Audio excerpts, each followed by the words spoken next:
دہلی کے وزیر اعلیٰ اروند کیجریوال کی گرفتاری کے خلاف ہندوستان میں مظاہروں کا سلسلہ جاری ہے۔ موصولہ خبروں کے مطابق عام آدمی پارٹی کے قومی کنوینر اروند کیجریوال کی گرفتاری کے خلاف عام آدمی پارٹی کے رہنماؤں اور کارکنوں نے آج پنجاب میں ایک روزہ بھوک ہڑتال کی۔ عام آدمی پارٹی کے کارکنان اور رہنما پنجاب بھر میں ضلع ہیڈ کوارٹر کے نزدیک بھوک ہڑتال کر رہے ہیں۔ رپورٹوں میں بتایا گیا ہے کہ ریاست پنجاب کے عام آدمی پارٹی کے اراکین اسمبلی نے بھی ایک دن کی علامتی بھوک ہڑتال کی ہے، جس میں ریاست کے وزیر اعلیٰ بھگونت سنگھ مان سنگھ نے بھی شرکت کی۔ واضح رہے کہ 31 مارچ کو دہلی کے وزیر اعلیٰ کیجریوال کی گرفتاری کے خلاف دہلی کے تاریخی رام لیلا میدان میں گزشتہ اتوار کو انڈیا اتحاد کی جانب سے بھی مہا ریلی کا اہتمام کیا گیا تھا۔ یاد رہے کہ دہلی کے وزیر اعلیٰ اروند کیجریوال کو ہندوستان کے انفورسمنٹ ڈائریکٹوریٹ ED نے منی لانڈرنگ کے الزام میں گرفتار کر لیا تھا، جنہیں دہلی کی خصوصی عدالت میں 15 اپریل تک کے لیے جیل بھیج دیا گیا ہے۔ اسلام آباد حکومت نے ایران کی سرحد تک 80 کلومیٹر گیس پائپ لائن بچھانے کے پروجیکٹ کے دوبارہ سروے کا فیصلہ کیا ہے۔ اسلام آباد سے موصولہ رپورٹ میں پاکستان کے وزارت پیٹرولیم کے حوالے سے بتایا گیا ہے کہ ایران کی سرحد تک گیس پائپ لائن بچھانے کا سروے کافی پرانا ہو چکا ہے، لہٰذا اس کا دوبارہ سروے کرانے کا فیصلہ کیا گیا ہے۔ رپورٹ میں بتایا گیا ہے کہ حکومت پاکستان نے اس سروے کی توثیق کر دیا، اس حوالے سے ابتدائی کام شروع کر دیا گیا ہے۔ اس رپورٹ کے مطابق پاکستان کی وزارت پیٹرولیم نے بتایا ہے کہ اس گیس پائپ لائن پروجیکٹ کے سروے اور انجینئرنگ ڈیزائن کے لیے کنسلٹنٹس کی خدمات حاصل کی جائیں گی۔ رپورٹ میں بتایا گیا ہے کہ پاکستان کی وزارت پیٹرولیم کا کہنا ہے کہ ہم $18 ارب کے ممکنہ جرمانے سے بچنے کے لیے ہر ممکن اقدامات کر رہے ہیں۔ اس سے پہلے Iran Pakistan gas pipeline project کی امریکہ کی جانب سے مخالفت پر حکومت پاکستان نے کہا تھا کہ یہ پروجیکٹ پاکستان کے فائدے میں ہے۔ ایران کے انتقام کے خوف نے پوری دنیا میں صہیونی سفارتکاروں کی نیندیں اڑا دی ہیں۔ یہ ایسی حالت میں ہے کہ سپاہ پاسداران انقلاب اسلامی نے ایک بیان جاری کر کے اعلان کیا ہے کہ غاصب صہیونی حکومت کو پشیمان کر دینے والی سزا دینا ایران کی پوری قوم کا مطالبہ ہے، جو یقیناً پورا ہوگا۔ رپورٹوں کے مطابق پوری دنیا میں اسرائیلی سفارتکاروں پر ایران کے انتقام کی خوف و وحشت چھائی ہوئی ہے۔ صہیونی سفارتکار کہتے ہیں کہ حالات بہت خوفناک ہو گئے ہیں، وہ نہیں جانتے کہ یہ حالت کہاں تک پہنچ کر ختم ہوگی۔ رپورٹوں میں بتایا گیا ہے کہ دنیا میں صہیونی حکومت کے 28 سفارتی مراکز اور نمائندہ دفاتر بند ہو چکے ہیں، اور یہ فیصلہ اسرائیلی وزارت خارجہ نے شاباک کے مشورے پر کیا ہے۔ صہیونی حکومت کی وزارت خارجہ نے شاباک کے ساتھ ہم آہنگی سے دنیا میں اپنے مذکورہ سفارتی مراکز کو بند کرنے کا فیصلہ دمشق میں ایران کے سفارتخانے پر حملے کی جوابی کارروائیوں کے حوالے سے ملنے والے سیکورٹی الرٹ کی بنیاد پر کیا ہے۔ صہیونی سفارتکاروں کا کہنا ہے کہ جنگ غزہ شروع ہونے کے بعد ان کے لواحقین کی نقل و حرکت محدود ہو گئی تھی، لیکن اب صورتحال بحرانی ہو گئی ہے۔ اسی کے ساتھ صہیونی حکومت کی وزارت خارجہ نے اعلان کیا ہے کہ خطرات بڑھ جانے کے سبب ہم بعض ملکوں سے اپنے سفارتکاروں کو واپس بلانے پر مجبور ہیں۔ یہ ایسی حالت میں ہے کہ سپاہ پاسداران انقلاب اسلامی نے ایک بیان جاری کر کے اعلان کیا ہے کہ غاصب صہیونی حکومت کو پشیمان کر دینے والی سزا دینا ایران کی پوری قوم کا مطالبہ ہے، جو یقیناً پورا ہوگا۔ سپاہ پاسداران انقلاب اسلامی نے اپنے بیان میں عوام کو یقین دہانی کرائی ہے کہ غاصب صہیونی حکومت کو ایسی سزا دی جائے گی جو اس کو اس کے کیے پر پشیمان کر دے گی۔ غاصب صہیونی حکومت کے جنگی طیاروں نے غزہ کے جنوبی علاقوں اور شہر خان یونس پر شدید بمباری کی ہے۔ غزہ پر صہیونی فوج کے حملے کے 184ویں دن جاری ہیں۔ غاصب صہیونی فوج نے ڈرون طیاروں سے ذریعے نصیرات کیمپ کی فضا میں پروازیں کی، جبکہ صہیونی فوج نے نصیرات کیمپ کے شمال میں المغرابہ علاقے پر گولہ باری کی۔ رپورٹوں میں بتایا گیا ہے کہ نصیرات کیمپ کے شمال میں واقع زہرا نامی قصبے پر بمباری اور گولہ باری میں کم سے کم 4 افراد شہید اور متعدد زخمی ہو گئے۔ صہیونی حکومت کے جنگی طیاروں نے جنوبی غزہ کے علاقے المواسی پر بھی حملے کیے ہیں۔ صہیونی جنگی طیاروں نے مشرقی خان یونس میں الزنا اور بنی سہیلہ کے علاقوں پر بھی بمباری کی اور غزہ کے جنوبی علاقوں اور شہر خان یونس کے مغربی علاقوں کو جارحیت کا نشانہ بنایا۔ صہیونی فوج نے غزہ کے جنوب مغربی علاقوں پر شدید گولہ باری بھی کی ہے۔ فلسطین کے اعداد و شمار کے مرکز نے ایک رپورٹ میں اعلان کیا کہ غزہ میں غاصب صہیونی حکومت کی جارح فوج کے ہاتھوں ہر گھنٹے 4 بچے شہید ہو رہے ہیں۔ الجزیرہ کے حوالے سے ارنا کی رپورٹ کے مطابق فلسطین کے اعداد و شمار کے مرکز نے ایک بیان میں کہا کہ 7 اکتوبر 2023 کو صہیونی حکومت کے خلاف شروع ہونے والے طوفان الاقصی آپریشن کے بعد سے اب تک صہیونی جارحیت میں شہید ہونے والے 33,000 فلسطینیوں میں تقریباً 14,350 بچے شامل ہیں، جو شہداء کی مجموعی تعداد کے 44% پر مشتمل ہیں۔ بیان میں کہا گیا ہے کہ غزہ میں 43,000 سے زائد ایسے فلسطینی بچے بھی ہیں جو اپنے ماں باپ یا ماں یا باپ میں سے کسی ایک سے محروم ہو چکے ہیں۔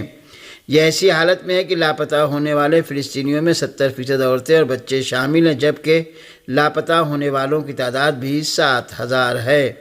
دوسری جانب فلسطین کی ہلال احمر سوسائٹی کے حوالے سے فلسطینی ذرائع نے اعلان کیا کہ جنگ غزہ شروع ہونے کے بعد سے اب تک صہیونی فوجی ہلال احمر کی 23 ایمبولینسوں کو تباہ کر چکے ہیں۔ در اثنا غزہ میں وزارت صحت نے اعلان کیا ہے کہ غزہ میں صہیونی فوجیوں کے ہاتھوں اس جنگ میں اب تک 33,137 فلسطینی شہید اور 75,815 دیگر زخمی ہو چکے ہیں۔ غاصب صہیونی حکومت نے غزہ پر 6 مہینے سے جاری وحشیانہ حملوں میں کوئی بھی ہدف حاصل نہیں کیا ہے۔ صہیونی میڈیا نے غزہ میں فلسطینی مجاہدین کے مقابلے میں غاصب صہیونی حکومت کی ناتوانی کا ذکر کرتے ہوئے لکھا ہے کہ غزہ کے خلاف 6 مہینے سے جاری جنگ کے باوجود تل ابیب حکام کو اپنا کوئی بھی ہدف حاصل نہیں ہو سکا ہے۔ صہیونی میڈیا نے اس بات کا ذکر کرتے ہوئے کہ صہیونی قیدیوں کی حماس کے ہاتھوں سے رہائی اور ان کی واپسی اور حماس کو نابود کرنا صہیونی حکام کا غزہ کے خلاف جارحیت کا اہم مقصد تھا، تاہم 6 ماہ کی جنگ کے دوران نہ ہی صہیونی حکام اپنے قیدیوں کو حماس کے ہاتھوں سے رہائی دلا سکے اور نہ ہی حماس کو شکست دے سکے۔ صہیونی میڈیا نے اعتراف کیا کہ 1,500 صہیونی ہلاک اور 1,20,000 بے گھر ہوئے ہیں اور لاکھوں ریزرو فوجیوں، کسانوں اور امپلائزر کو نقصان پہنچا ہے۔ صہیونی حکومت کے ذرائع ابلاغ نے اس بات پر زور دیا کہ اس حکومت کو اپنے راستے پر نظر ثانی کرنی چاہیے، کیونکہ یہ حکومت ان تمام اہداف سے دور ہے جو اس نے اپنے لیے شروع میں طے کیے تھے۔ ان ذرائع ابلاغ کے مطابق اسرائیلی حکومت کی کابینہ کو نہ صرف غزہ کی پٹی میں ہونے والی لڑائی میں کوئی پوزیشن حاصل نہیں ہے، بلکہ حزب اللہ لبنان کے ساتھ شمالی محاذ پر ہونے والی لڑائی میں بھی کسی ایسی رائے حل کے امکانات نظر نہیں آتے جو حزب اللہ کو سرحدی علاقے سے دور کر دے، تاکہ بے گھر ہونے والے صہیونی آباد کار مقبوضہ فلسطین کے شمال میں اپنے گھروں کو واپس جا سکیں۔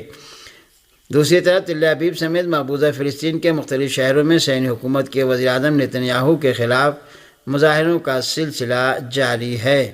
تل ابیب میں سنیچر کی رات بھی مظاہرین نے نتن یاہو کے وزارت عظمیٰ کے عہدے سے استعفیٰ دینے کا مطالبہ کیا ہے۔ لبنان کی سرزمین سے شام کے مقبوضہ جولان کے علاقے پر 10 میزائل فائر کیے گئے ہیں۔ خبری ذرائع کے مطابق لبنان کی سرزمین سے مقبوضہ جولان کے علاقے میں صہیونی حکومت کے فوجی اڈے پر 10 میزائل فائر کیے گئے ہیں۔ المیادین کے نامہ نگار نے کہا کہ یہ حملے 2 مرحلے میں انجام پائے ہیں۔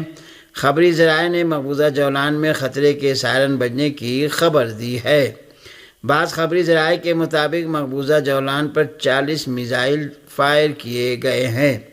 گزشتہ رات بھی بعض ذرائع ابلاغ نے شام کے مقبوضہ جولان کے علاقے میں صہیونی حکومت کے ٹھکانوں پر ڈرون حملوں کی خبر دی تھی، جس کے بعد خطرے کے سائرن بجنے لگے تھے۔ تل ابیب میں فائرنگ کے ایک واقعے میں کم سے کم 3 صہیونی زخمی ہو گئے۔ تل ابیب میں صہیونی ذرائع نے اعلان کیا ہے کہ فائرنگ کا یہ واقعہ روٹی کی ایک دکان پر پیش آیا، جس میں کم سے کم 3 افراد زخمی ہو گئے۔ صہیونی پولیس نے فائرنگ کے اس واقعے کی تحقیقات شروع کر دی ہیں۔ ابھی تل ابیب میں فائرنگ کے پیش آنے والے اس واقعے کی وجہ کا اعلان نہیں کیا گیا ہے۔ یہ واقعہ ایسی حالت میں پیش آیا ہے کہ تل ابیب میں صہیونی وزارت جنگ کی عمارت کے سامنے نتنیاہو کے خلاف کل رات کیا جانے والا احتجاجی مظاہرہ تشدد کی شکل اختیار کر گیا اور صہیونی پولیس اہلکاروں نے مظاہرین پر حلہ بول دیا۔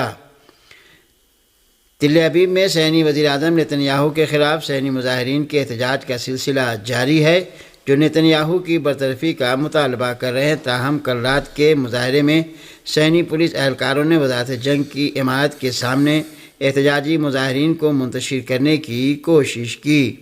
صہیونی ذرائع نے بھی رپورٹ دی ہے کہ اسرائیلی مظاہرین نے وزارت جنگ کے سامنے احتجاج کر کے نتنیاہو کے استعفے کا مطالبہ کیا۔ صہیونی مظاہرین مسلسل تحریک حماس کے ساتھ قیدیوں کے تبادلے کا سمجھوتا کیے جانے کا مطالبہ کر رہے ہیں۔ صہیونی ذرائع کا کہنا ہے کہ ایک پولیس اہلکار تل ابیب میں احتجاجی مظاہرے کے دوران زخمی ہو گیا۔ صہیونی ریڈیو ٹی وی نے بھی اعلان کیا ہے کہ مظاہرین پر گاڑی چڑھانے کے نتیجے میں 3 مظاہرین بھی زخمی ہوئے ہیں۔ روسی خبر رساں ذرائع نے اعلان کیا ہے کہ یوکرینی فوج نے دونیتسک کے ایک اسپتال پر میزائل سے حملہ کیا ہے۔ روسی میڈیا کے مطابق یوکرین کی مسلح افواج نے دونیتسک کے ضلع پرولتاسکی پر بھی کئی راکٹ لانچروں سے حملہ کیا ہے۔ ابتدائی معلومات کے مطابق اس سلسلے میں ابھی تک کوئی تفصیل سامنے نہیں آئی ہے، تاہم شواہد سے ظاہر ہوتا ہے کہ متعدد افراد زخمی ہوئے ہیں۔ اس سے قبل بھی دونیتسک اور گولورویکا میں گولہ باری کے نتیجے میں 2 بچوں سمیت 11 افراد زخمی ہوئے تھے۔ اس رہائشی علاقے پر گولہ باری کے دوران کئی مکانات اور عمارتوں کو نقصان پہنچا ہے۔ روسی وزارت خارجہ کی ترجمان ماریا زاخارووا نے ایک بیان میں کہا کہ امریکہ خلا میں ہتھیاروں کی دوڑ کو روکنے کے لیے روس کے اقدامات کی سختی سے مخالفت کرتا ہے۔ زاخارووا نے کہا کہ ماسکو خلا میں ہتھیاروں کی منتقلی کو روکنے کے لیے کسی بھی ملک کے ساتھ بات چیت کے لیے تیار ہے، جبکہ بعض ممالک اس مسئلے پر سنجیدہ مذاکرات کے لیے تیار نہیں ہیں۔ انہوں نے مزید کہا کہ روس بین الاقوامی امن و سلامتی کی ضمانت کی شرائط میں سے ایک شرط کے طور پر خلا کو کسی بھی ہتھیار سے پاک رکھنے کے لیے تمام ممالک کے ساتھ منصفانہ مذاکرات کے لیے تیار ہے، تاہم بدقسمتی سے سبھی ممالک اس سلسلے میں سنجیدہ بات چیت کے لیے پرعزم نہیں ہیں۔ اور سامعین، اسی کے